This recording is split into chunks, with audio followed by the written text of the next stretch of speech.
Hey guys, welcome back to the All Star Boxing Podcast.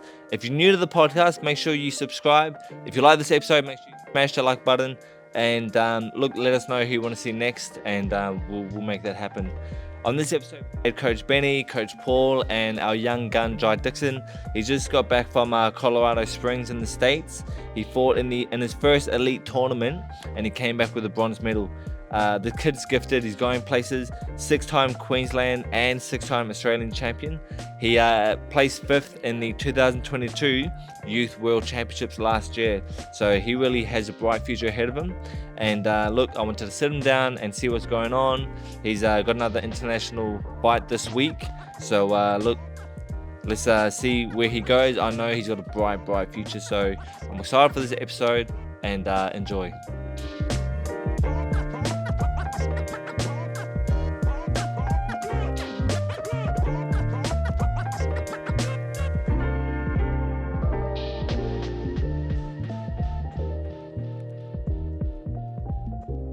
Jye Dixon, so you've only just came back from Colorado Springs. Your first elite tournament, I know you're only 18. What is the elite age? Like Turning 19 that year. Okay, yeah. Yeah. So as long as you're turning 19 that year, you're classed as an elite, which is a senior. Yeah. Which is what Jye is now. So he's first year elite. First year elite. So that was your first time without headgear? Yeah. Crazy different or not really? Yeah, it was pretty surreal, like just going out there, just waiting to put my headgear on and just never happened. But You're like, oh, but, shit. yeah. Doesn't feel too much different. It's just a bit more like rough on the inside. Yeah. Like that would be the main thing. You feel like you get hit less? Yeah, they said it'd be easier to like move your head and stuff. But Yeah. I don't know. I was just feel like there was like too much going on to take it all in. Yeah. But It does make sense that you would get hit less, being that the headgear, is not there, so your head's a little bit smaller. yeah, The target's smaller, sorry. But I've heard that often from fighters saying that when they go from headgear to no headgear, that it feels easy to slip and they feel a lot freer. So Was that your first time fighting without a headgear? yeah. Yeah, wow. So that was Colorado Springs. So you won bronze. That was the what was it called? International Invitational Tournament. Yeah. It was like World Boxing Series. Yeah, I think it was World Boxing's one first tournament. So, Yeah. Okay. Yeah. So you were rubbing shoulders with some of the best in the world. Yeah. Bronze medalist. So how many fights did you have? Just the one? Just the one, yeah. I got the bye to the semi-finals, and they said I've already won a medal, and I was like, damn. Yeah. Okay. But you fought the gold medalist, Yeah. Terry, Terry Washington, I think. and he's pretty good. Yeah. But again, what has he done? Like what he accomplished. I think he won the Olympic trials, but I'm not too sure how it all works. But I know he's like the same age as me, so he just turned 20 the other day. So so he's like too young to qualify as well. where were you? You were at some training center. Yeah, it was the U.S. Olympic Training Center. It's like where all the top names started pretty much. Yeah. You saw all the photos there, and literally Terence Crawford was there a few Wow. days before we got there. I was like, damn, if we got there a few days earlier, I would have been able to meet him and stuff. Yeah. But yeah. You're on your way. We've seen Jye Dixon come out of nowhere. Yeah. He's a talented boxer, and you can see his natural ability. We'll go into some of your detailed fights shortly, but from a coach's point of view, from where he started to where he's at now, what have you seen his progression? I think it's just more the maturity. So as he's getting older and older, he's starting to mature. Not as a person, but just in his fights as well. Just things like getting up in the morning and training. Make sure your diet's on point. Just the little things. You're at that point where you're having these international competitions now. I in my view, I see you outside of Australian international national level. So you're beyond that, where you're now at the elite level, competing against grown men who are world class. So you're learning and you're sparring a lot of elite boys too. What was your sparring like when you were recently in the States? We didn't do too much sparring coming up to it because it was a few days out. Yeah, okay. But the day after I fought, I went and did some rounds with a Filipino that got out in the first round against the USA guy. Yeah, okay. And yeah, that was pretty good. Just did nice 3 rounds and that was it. You can feel different styles when you're competing against boys from different countries. Yeah, a little bit. Like they all have their own like style to it, but it's pretty good. What's your view on young Jye Dixon? Yeah, Jye's a machine. We've had Jye since he was, I think, 11. Jye, did you start at 11? Yeah, 11 or 12. Yeah, 11 or 12-year-old. He walked into the gym at the PCYC, and yeah, he always had a great ability from the start. Him and his brother Jake walked in. They were both very small for their age. They were playing footy over at Holy Spirit, just over beside the PCYC, and yeah, I think they were a little bit too small for footy, so we put him into boxing, which is a weight-governed sport, and it worked really well for both of them. Jye's older brother Jake, he won 1 or 2 Australian titles. He had it as well. I mean, he went off and done his own thing, but he was a talented fighter in his own right as well. And then, Jye's the one that stuck at it.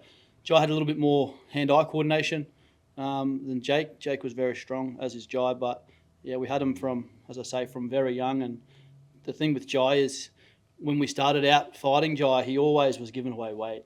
Like he was always, what did you start at, Jye? 30, 32? 32, yeah. Yeah, and he's always fighting at 36 and 38, and even when he'd go to 30, he'd get to 34, 35, 36 kilos. He was fighting at 40s, always going up 2 divisions. It was just it was just a common thing for him. Just to get bites. Just had to get fed. He was a little bit too strong for the kids that weight too. So the kids that he'd fight at those weights, he'd kind of run through them. And then he'd have to go up to get a bit of a challenge, and he'd go up there and he'd win and he'd lose, and he'd fight the best kids. Like I think he might have been fighting the Cooper O'Connells when he was really, really young, Jye. Cooper was a little bit older, and he was a great talent and a few divisions heavier at the time as well. But that's who he was fighting from the start. And he always had a wicked overhand. I just remember that so much about him, that was his shot. He's had it because he was so small, he couldn't really reach him with his straight shots. So he'd send that overhand, and I mean, he must have put 68 counts on kids coming through. Wow. That was hilarious. It was his get out of jail free card, that overhand. And then when he gets into the pros, I'm sure he'll be putting people to sleep with it. So Yeah, nice. yeah, I mean, he's just got to get through this amateur circuit now, qualify for some things, take it as far as he wants to take it, him and his coach, and when they're ready to come across, I know the country will be waiting for them, because Jye is a super talent, and he's coming out of the gym here where we've got some runs on the board now. So when we put someone out that started with us, we expect the expectation to be high, and so does Jye. So yeah, I'm excited for Jye to qualify for a major event as an amateur, and then transition over to the pros, because in his heart that's what he wants to do. So we can't wait. So last year you competed at the Youth World Championships in Spain, so 2022. So you placed 5th. That was at the 51 kilo division? No, I was at 48. 48. Yeah, and then after I moved up to 51. Yeah, okay. So 48 kilo division, you became 5th. So you're currently number 5 in the world for 48 kilo division. Who won gold in that one? The Indian guy. Yeah, and you fought him, didn't you? Yeah, that was my last fight. So we've got some highlights we'll play soon. But and then you recently beat the 2024 51 kilo Brazilian Olympian. Yeah. So elite. Yeah. Male, so you're competing with some of the world's best already, so. And that's fighting. I mean, if you look to who Jye spars here in Australia, he's sparring both of the Maloneys. I mean, these are both world champions in their own right. You've got Vegas, you've got all these guys. Jye's moving around. Alex Winwood. So there's no lack of competition for him, whether that be fighting or sparring, and he's ticking all the boxes that Coach Paul and I want to see. So, yeah, Nice. it's phenomenal talent, mate. Nice. And it looks like Australia is starting to back you. All the top coaches are taking you along their training teams and camps. So you at the Youth World Championships in Colorado Springs, was that with the Australian Olympic team? Yeah. So the actual team that's going to the games, or was that some of their qualifying? Yeah, matches? so there's the actual team that's going to the games, and then a few extras that I'm with. Yeah. Yeah. You're going because Australia sees you as their next wave coming through. They can see the talent and they want to produce the goods. Yeah, they've got a good kid in Australia, Yusuf. So he's from Western Australia. So he's the current 51 kilo Olympian. Jye was too young to qualify for the Olympics when the qualifications happened. Not saying he would have or he wouldn't have beaten Yusuf, but he was too young, so he missed that cycle. And that's why they're taking Jye overseas at the moment, because Yusuf, when he's going over, he needs a partner.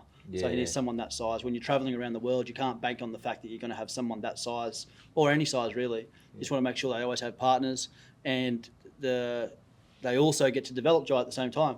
So it works for them because Jye's the next in line. So he's over there, he's getting that experience, he's getting those trips, and Yusuf's got a partner, and I'm sure those guys will have a bunch of fights if Yusuf hangs around in the amateurs after the Olympics.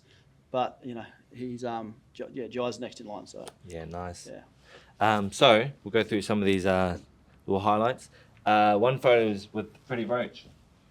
So what was that trip with? Was that last year with the Youth World Championships? No, that was a little Australian trip. We went over and did a Rip City tournament. Yeah, okay. We all competed in that. I think we had 6 of us going. Who went? The boxers. Yeah. Yeah, I think so. It was me, Jericho Dale, Jacob Gassar, Sarah Storch, Talia Tui. Was that Queensland squad? No, it's Australia. Australia. Full Australia. Yeah, okay. So you being in Freddie Roach's gym, wild card, who was anyone there? Did you get to see anyone? I didn't see any big names or anything, but I think it was just mainly seeing Freddie Roach and stuff. Yeah, doing pads with him and stuff. You did pads with him. Yeah. Did he say much to you? I don't know. On the pads, he just kept saying "attaboy" and stuff. Attaboy. Yeah, he didn't give me too much, but yeah, we just only did one quick round with him each. But yeah, nice. Well, look, one of the great coaches ever do it, Manny Pacquiao. All of the top fighters. So, and he was recently in the Canelo fight, just gone. Canelo and Munguia. Yeah. Yeah, in the corner for Munguia. So he's been around. So look who you're rubbing shoulders with. So that was the Brazil Olympian. I can't remember his name. I didn't write it down. But how did you feel with that fight? I don't have any footage of it. He looks like a bricklayer. He looks solid. hard A man. A full-grown You flesh beat man. him. yeah, He must have got robbed. There's no way you can beat that bloke. He's a unit. He looks yeah, strong. That was a good fight. It was the first one for the year. But I wasn't even supposed to fight him because Yusuf was supposed to fight him twice, and then he obviously got his hand injury, so then I had to step in. I was got told last minute the day before it. And I just had to quickly put on a sweatsuit and just sweat down. Yeah, Just wow. the catch weight or something at 52. So they told you last minute, boom, you're jumping in. Yeah. And this is the thing in the amateurs. This is how good the amateurs is. This is why we want to keep them in the system for as long as we can, because stuff like that happens. You roll in and you don't think you fight. Next minute you fight an Olympian from Brazil. So you can't beg, borrow, or buy. That's that experience is absolutely invaluable for the development of Jye and any boxer that gets those type of opportunities. So that's a really big win, and you should take a lot from that. The fact that on short notice it could be. This is what's happening, and it happens in tournaments, as we all know. You roll into a tournament, you might have there might be another gun in the tournament. You might think you're going to meet them, and then someone gets injured, and you end up fighting someone else, and you got to get it done. So, yeah, these things that happen to these kids along the way, it would happen to you as well. And Coach Paul, it's happened to all of us. On the day, next minute you're fighting an absolute freak, and the good guys. And imagine that, the polarity. So you're probably nervous, oh shit, Brazil Olympian. Then you beat them, and then what does that do to your confidence? That shows you where you're at on that scale of athletes. So it's you get to see where you're at, And I love watching you spar because your style, and we'll go through some of the footage soon, your style is I know what you'd say, but you're good on both angles, both sides of the body. You can hit here, other side, boom, boom, and you're just doing what you want, and you make it look so effortless because you're in range doing what you want, and then you're just out of range. Balance. He's got great balance. Yeah, perfect balance. He's got phenomenal Combination balance. puncher, levels high, low. So I'm so excited to see where you go because I know you're still only young, but you're getting all that development. You're getting development I wish I got, So Yeah. How old exactly are you at the moment? 19. And I turned 19 in March. Oh yeah, March. sweet. So you're 20 next yeah, year. okay, yeah. Yeah, nice. Crazy, man. So just some of the highlights I already talked from your socials, but I want the people that are viewing this episode, I want them to see just how good you are.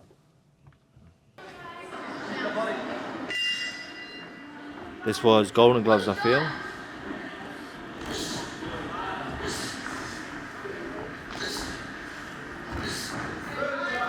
Balance just out of range. Angle.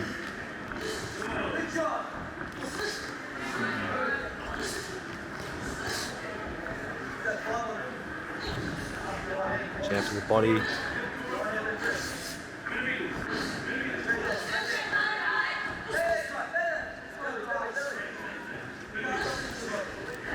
Angle.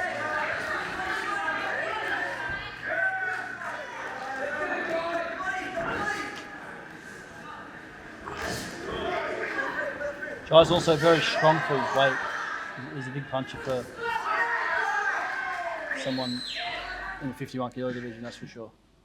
And he's So- still only growing into that body. Yeah, and it all comes from his balance. Yeah. It all comes from his legs and below, because that's exactly where the power comes from. Obviously, as you notice in those little clips there, all of Jye's shots have an effect on someone, and they have to respect it. Yeah. You get some kids at 51 kilos or men that they're just not huge punchers, and they kind of get walked through.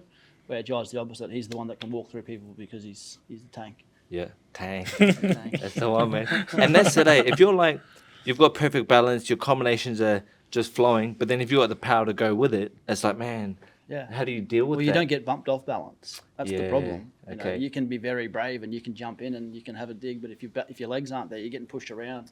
But if you've got a solid foundation, you can punch from all positions. So that's what Jye can do very well. Beautiful. So this was some of the footage at the Youth World Championships. So this is against Korea.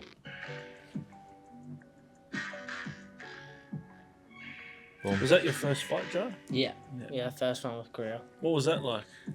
Yeah, that was the first one to go out, so I was like obviously really nervous and The first one for Australia? yeah. Yeah. Sure. Yeah, but yeah, it was pretty good. It went to the second round, and then the ref stopped it. But I felt like that was a good like warm up fight into the other ones, and then yeah. What was your whole experience in Spain like? Because it's a big world championship. You're seeing all the best in the world, all different countries. Were you like nervous? Were you just like trying to suss everybody out? Yeah, so it was my big first big international tournament, so I was just really nervous. But once I got there, I just felt like I deserved to be here, and just seeing all the high level fighters and all the different countries fighting and stuff. It was like so crazy, and I felt like it really just took me to that next level in boxing as well. Of course. Like especially after it, we were sparring every day after that, and I got so many rounds. I was writing down each of the countries I sparred and the Nice. best thing about them, and I think I got 12 different countries after that. Wow, look at that. It's crazy. Make the most of that trip. You're not going to get all of them in one hub, That's crazy. And good on you. That's being a student. Yeah, that's what it is exactly. You have Yep. to be a student, because at the end of the day, no one's going to give you the information. You got to get it. So that's I'm proud to hear that Jye did that, because we do tell our guys when you go down there, make sure you keep little notes on things that you can improve on, or things that you thought didn't work or did work, and bring it back to your coach and have a chat with him about it, and then you just can dissect it, go ahead and try and fix it or improve it. Yeah. All right, carry on. India. So he's one that won gold, Yeah. but there was really nothing in it.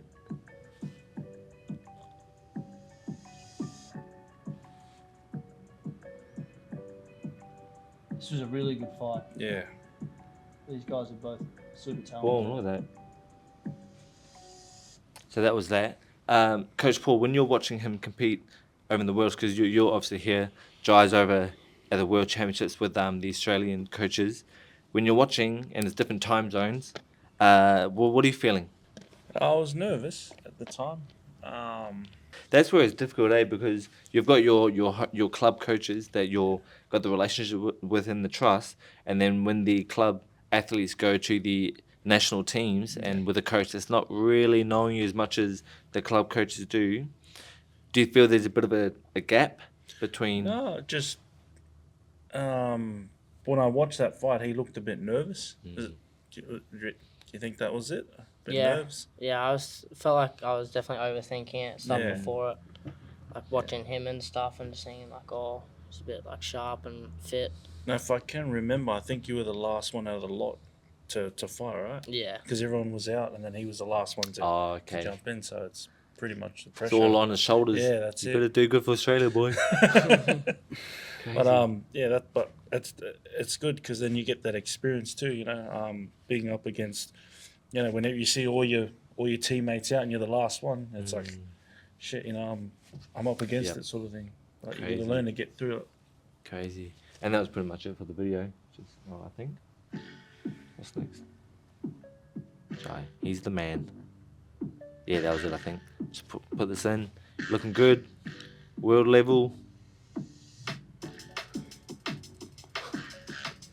Yeah, with those type of fights, as Coach Paul said, you got to it's hard to be hard on the corners because what we're trying to do here, we know how hard it is. I mean, we've coached other kids from other gyms, and you can only give generic advice really because you don't know them that well. But the plan is to develop Jye's boxing brain so much that he's over there and he needs a drink from the corner and some advice that he may take or may not take. Whether that be from, the Olympic coaches or it could be us even. If we give him advice and this is what we're seeing, but he has to have a feel for it himself, as you know, and we've all boxed, is that when you're in there, the coaches, how many times has the coach told us something and we've had to disregard that? Yeah. Because just because it might look like that from the outside, you might use it, you might not. And that's what we hope to do is not just at this gym, but every gym, I'm sure, is to develop a universal boxer that under whatever situation they can pull it out of the fire and do what has to be done to get the result that they're trying to get. Yeah, nice. And that's the way a program. Yeah. Our athletes to be able to make their own decisions. It's super important. Yeah. I've done that. I did it with, and Paul's done it with Jye now, but with Vegas so many times did I send Vegas overseas without me, and I could have gone, but it's to develop him so that he can make those decisions when he needs to make them. Yeah. Crazy, try and man. get him to be able to adapt to any situation. So if we send Jye anywhere else, we know that whatever coach has him can tell him what to do, and he's able to implement it into the fights as well. Yeah, and to have his own boxing brain at the same time. Yeah, that's why when we're over there, we're nervous watching these guys, but it's a quietly confident also. When Vegas was in Las Vegas fighting on the Crawford undercard without me there when he was 18, I was very nervous for him, but I was also quietly confident that we put in the years with these kids and now men they are that we have a confidence in them and they have a confidence in themselves that it's their time to shine. So yeah. And Angelo Hyder being in Vegas' corner, he had different instructions. Yeah, that's right. And then Vegas felt like it didn't work in round 2 or 3 or 4, whatever it was, and then he went back to what he felt was instinctively correct, and then it worked. And that's what the difference in the amateurs with Jye would have had to experience is you haven't got those longer rounds. You got to get it. These adjustments have to be made in the exchanges. Like the next exchange has to change rather than you haven't got 2 rounds to go. I don't know if this is working. They've got to get this done real quick, really fast decision making, and you got to change the task and the tactic very fast in these amateur fights. Yeah, nice. Well, what's coming up? I heard you're fighting this week. Yeah, leave Thursday to go over to the club championships in Adelaide. I'm fighting Mongolia 51 and Mongolia 54. Wow, so 2 divisions, 2 fights in 2 days. Yeah, I think it's a 3-4 day tournament. Yeah, okay. Nice. And do you get excited? Because you should be at that level where you're just rack up all of these international bouts. Yeah, it's going to be my 3rd international fight for the year, so... Nice. Good, yeah, and I'm just excited to fight back home. Yep. So over SA, of course. But nice. It does so much for these guys having these international fights. Yeah. I know I was talking to Benny Hassan the other day about his, and he had 20 international amateur fights. Wow, I mean, crazy. Just those numbers alone, Wow. that's just phenomenal to be in front of those guys. And then, you win half, you lose half, or you win them all, whatever it is. The experience you're getting from that and the confidence, as you said before, the confidence that you get from that is, you can't put a price on it. Yeah, so. yeah. You see them when they come back too. The levels, everything changes. You see them getting better and better and better. That's what I notice every time Jye comes back from these international tournaments or be sparring, whatever it is. He comes back and something's changed. Something's gotten better every time. So It also happens with Australian titles. Yeah. If a kid makes the Queensland team for the first time, when they come back from Aussies, their chest is up, their shoulders are back, and they feel a bit better about themselves. Even one step below is just going to the training camps, the futures camps or the regional development camps that we used to run. I'd send my whole team we'd send the whole team to the camp, and they'd come back 5% better, 10% better every time because they think they've made a rep team. Yeah. And sometimes they have, and sometimes they haven't, but they come back and they're just bit more hungry, they're a bit more committed, they're that little bit further into boxing than they were before they went. Yep. So, Yep. you know, and then at the next level that's why they say when you win an Olympic gold medal or you win a world title in the pros, you get 20% better just from that, just from winning it because of the belief that you have in yourself. Yeah. You're not any better. You're just like, fuck, I am him. I'm that guy. And it does something to you. Yeah. It gives you this whole new this edge, a whole new edge, and the more international experience you have, the more tricks and tips you learn from everybody else. That's funny. I'm missing it. They're just laughing at me saying, I am him, I am that guy. He was talking about the way the boxer would feel when he comes back. So cool, man. Like, so Mongolia this week, and you've only just pretty much gone back from the States, and then you had a training camp in Thailand. Was it this year? Nah, I think End of last year. Yeah. So, man, I'm excited to see where you go, bro. And you're still young in my eyes, eh? I think everybody's eyes, and just the amount of experience you have at this age, man, I'm excited to see where you go. I love watching you fight. You look effortless. You make it look so easy, you know. So, Do you know anything about your opponents, Mongolians? You don't know No. anything about them yet? Okay. Just no weight divisions, not no names. Try and get some names on those guys. Do crazy. some back checking on them It's all the same. Mongolian motherfuckers. Mongolia. They're guns. They're guns too. Mongolia. They're full guns. So I bet. we better make Just sure. that Asian kind of, because that your weight division, like that's an average weight. Yeah, for sure. Asia. I had Tamara fight. I'm sure it was Mongolia, back when she used to box, and they were phenomenal. They were really, really good. I think they had boxing in schools over there, Wow. somewhere like that. crazy. Yeah, I was like, all right, they were really, really good. So to get 2 more fights against 2 international opponents, and you got the 51 and the 54, so he's fighting, 20% of the Mongolian team. Yep. So yeah, it's a long walk back from Adelaide if he loses. Cool, bro. Well, look, I know it's late now, so we'll close it there, and I wish you all the best, bro. And hopefully, I know you're gonna do fine for Mongolia, but again, it's all the experience. You get to bring it all back to the gym, you know. So good work, bro. Yeah, And thank you. we'll do another one when you come back and see what happens for the rest of the year. And yeah, let's do this. Mongolian beef.